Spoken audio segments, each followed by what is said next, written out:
G'day, welcome to Foord Offroad. In this video I'm going to show you how to replace a bugged radiator with a good radiator and the correct bleed procedure. And Ivor's going to help me. First step of removing the radiator is to take your bash plate off. Second step is to take the grill out. Going to get underneath the vehicle with a drain container now. And this little, whatever you want to call it, turn it. If you get handy there. That's a little tap to the bottom of the radiator. It's in an awkward spot.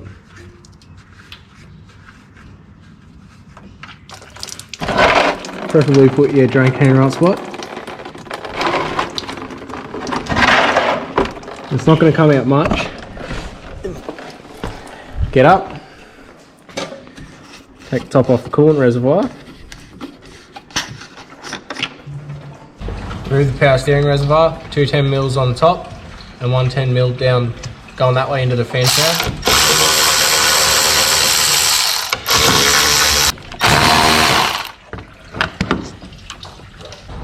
Take the engine cover off. Once it's drained a little bit, you can remove the top radiator hose without getting coolant everywhere. There'll probably still be a little bit in the line, but it should be alright.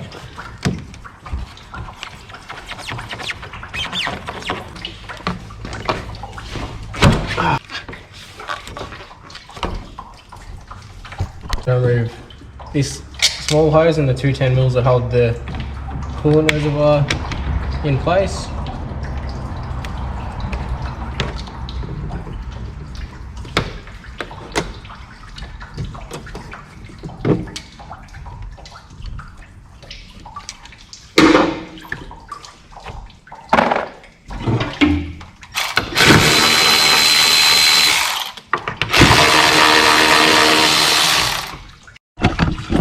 And jump back under the car and remove this middle one so I can pull the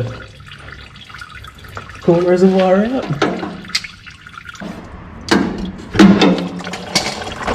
Jump back up the top. Should then be able to pull this up. It is going to be a little bit stuck to start with because it's got a rubber bit that sits in the fan shroud. Sit that aside. Fan shroud. There's 2 10mm and then it'll just pull up out of the bit in the bottom of it. Kind of sits in on clips. I'll go underneath, I'll show you. So you should be able to just pull it up and now that's off.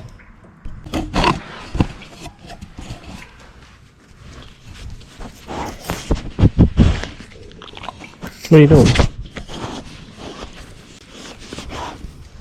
Back under the car once again. Take the lower radiator hose off.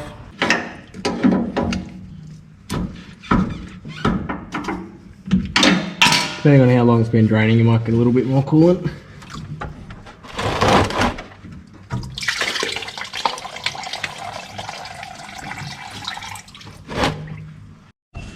And if your car's a manual, you won't have to do this next step, which is remove the 2 auto trans cooler lines from the radiator. It's the exact same as removing the other ones. Take the clamp off, pull the line off.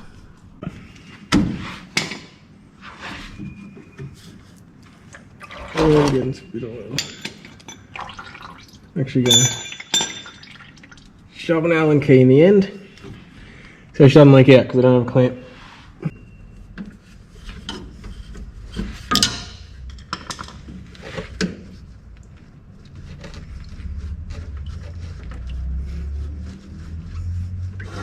And I'm going to shove this hose on the other end of the Allen key. So it doesn't leak, because smart. And the last thing too before we pull the radiator out is to actually unbolt it.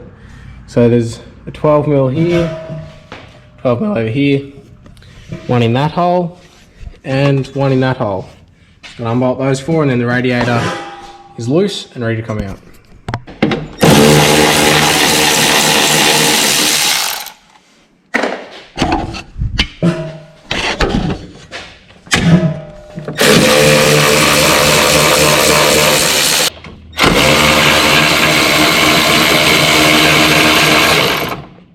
They're trickier to get if you don't have fancy power tools.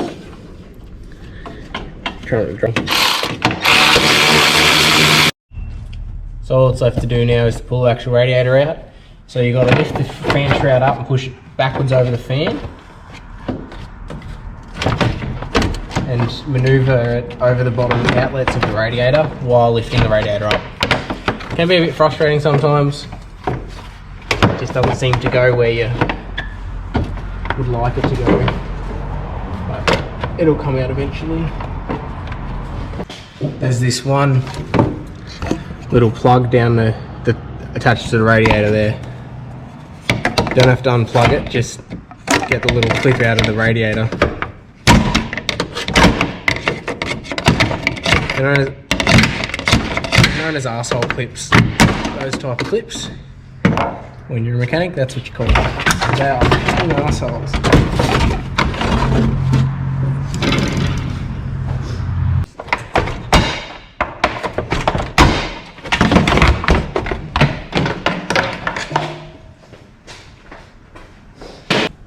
Now the radiator's out, I can start pulling all this apart to get to the water pump. So just compare it to the new radiator, make sure you got all mounts in the same spot, auto cooler lines are in the same spot, and then we're going to chuck it in. First step of pre-assembly is to put the fan shroud back in there. Now I have just replaced the water pump timing belt and thermostat in this ute. If you want to see that, check out my channel. It's in a different video.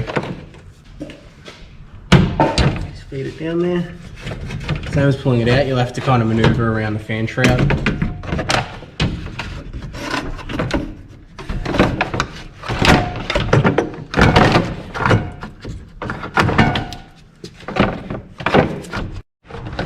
Quite often gets stuck on the bottom of the fan shroud lower outlet, as well as the auto trans out.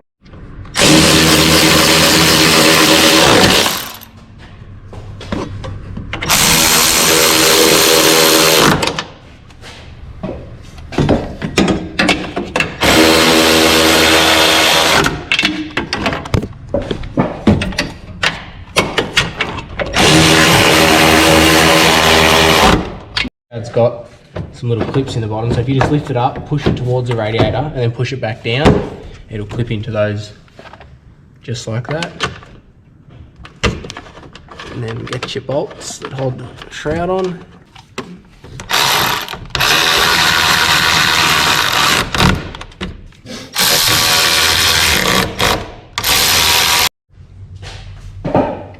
Get the expansion tank and feed it back into where it goes. There is a cutout in the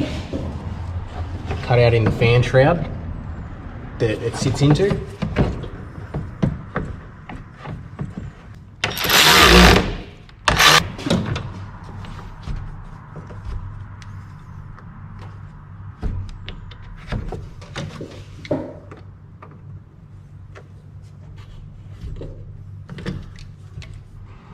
Chuck the drill back in. That with the expansion tank. Come on. Play it back on.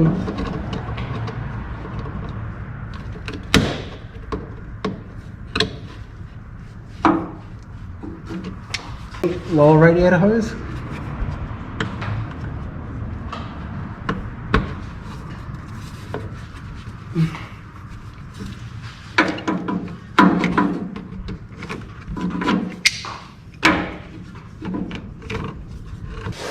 Now the auto trans cooler hose.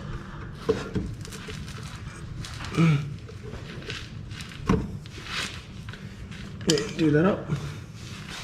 And the other auto trans cooler hose. Oh no, it's got to be everywhere.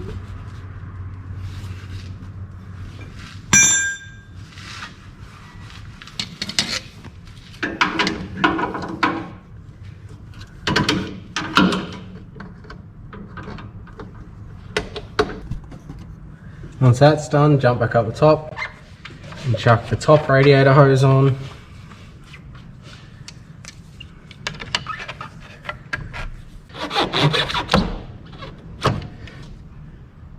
First off, takes pink coolant, always pink coolant in 1KDs. Take this little bung out of the top of the radiator, hold on to it. Get yourself a funnel. If you have one that screws in, that's even better. Just a bonus, really. I'm going to put 4 litres of pink coolant to start with.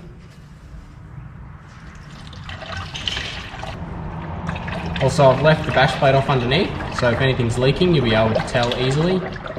And after you've done this and the water pump and all that, I'm going to go give it a good wash at car wash. So I'm also going to leave the engine cover off. So once that's stopped going into the radiator and it's full, I'm going to start the car, which will spin the water pump and suck more into the engine. So it's just sucking it down. Just keep filling it back up to the B. B is for bleed, that's where you fill it up so you're trying to bleed the system. You still have the cap off this as well. Engine running, get yourself another small funnel. You put it in that little, the spot for that bung, and start filling it up through that. Sorry about the GoPro, I think there's not much space to do anything.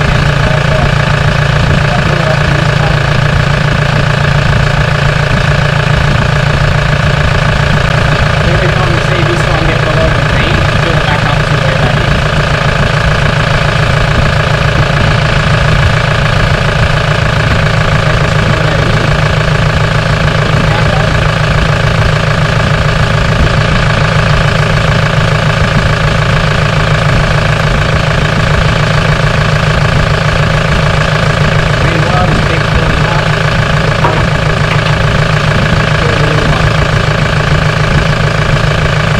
See when I'm filling it up, the air bubbles coming out. What's it doing there? Just open it in, that's the air bubbles coming out from in the radiator. Just keep filling it up until it won't take anymore.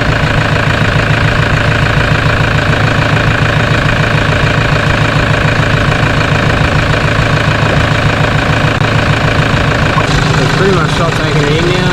Still going to take a little bit in, but he's leaking at the front of it. Once this is strained down,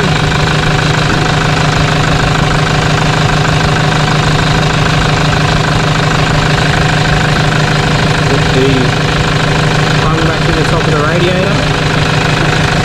Don't over tighten this bit. So just go for a drive, get the car up to temperature.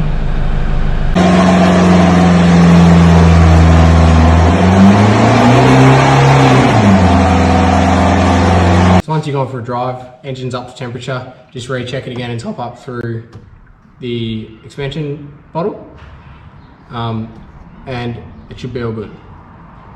Because if you just fill it up with this and leave it, you saw, like, I was filling this up, I'll probably put another 3 litres in the top of this after this got full, and this didn't go down at all. So if you don't fill it up through that, you don't have enough coolant in there, it's just full of air, the car's going to overheat and you're going to ruin your engine. So make sure that you do it like that. So basically what I did then was fill this expansion chamber up to the, it's got a little B on it, filled it up to that line, put the funnel in there and filled this up. Once it stopped going down, put the lid on and fill it up just through that to get all the air out of the radiator, because I put at least probably another 3 or 4 litres into this bit. So if you fill just this up, you've got 3 or 4 litres worth of coolant that is air, so you're going to overheat your engine and wreck it. Off your first drive, just check that it's right at the right level. So that's how to remove and replace the radiator in a Toyota Hilux and the correct bleed procedure. So make sure you use that bleed procedure, otherwise it won't be filled up properly. It'll have a lot of air in the system and it will overheat. So after you've been for your first drive or got the car up to operating temperature for the first time, check it again, make sure it's at the right level, top it up if you have to, and it should be sweet. After you've done any work like this, I always recommend clean the engine bay. I'm leaving the engine cover off and the bash plate. I'm going to go down the car wash and make it all nice and clean, just so I can get covered in a layer of mud and bush. Thanks for watching, like and subscribe. Check out Foord Offroad on Instagram and also now on TikTok. And check out the rest of my videos.